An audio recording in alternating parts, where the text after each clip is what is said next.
మోందా తుఫాను ప్రభావం అయితే తీర ప్రాంత వాసుల్ని వణికిస్తోంది. ఈ తుఫానుకు సంబంధించి తాజా అప్డేట్ ఏంటి అంటే నైరుతి ఆగ్నేయ మధ్య బంగాళాఖాతంలో ఇది ఇప్పటికే కేంద్రీకృతమై ఉంది.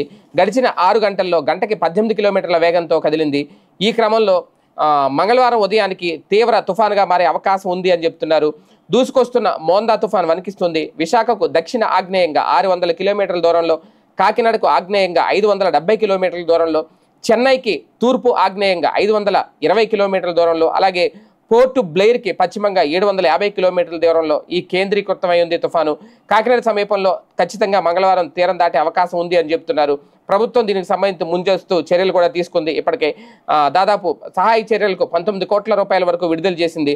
ఎన్డీఆర్ఎఫ్ అలాగే ఏపీఎస్డిఎం కేంద్రాలు 16 శాటిలైట్ ఫోన్లు కూడా ఏర్పాటు చేశారు. 57 తీర ప్రాంత మండల పరిధిలో 219 తుఫాను షెల్టర్లు కూడా ఏర్పాటు చేశారు. సముద్ర తీరాల్లో పర్యాటకుల రాకపోకలు కూడా నిషేధించారు. అలాగే అధికారులకు సెలవులను రద్దు చేశారు. స్కూళ్ళకి సెలవులు అయితే ఇచ్చారు. శ్రీకాకుళం నుంచి నెల్లూరు వరకు కూడా మొత్తం రెడ్ అలర్ట్ అయితే జారీ చేశారు. మోందా తుఫాను ప్రభావంతో ఏపీలోని పలు జిల్లాల్లో వర్షాలు కూడా కురుస్తున్నాయి. ఇందులో భాగంగా ఉమ్మడి శ్రీకాకుళం, విజయనగరం, విశాఖ, ఉభయ గోదావరి జిల్లాలు, దాంతోపాటు కృష్ణా జిల్లాల్లో ఓ మోస్తరు వర్షం కురుస్తోంది. కాకినాడలో మాత్రం ఒక చిరుజల్లులతో కూడిన వర్షం అయితే ఆల్రెడీ ప్రారంభమైంది.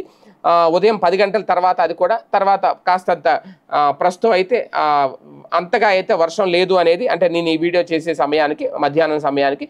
కానీ మంగళవారం మాత్రం తీవ్ర తుఫానుగా మారే అవకాశం ఉంది అనేది అయితే అధికారుల అంచనా.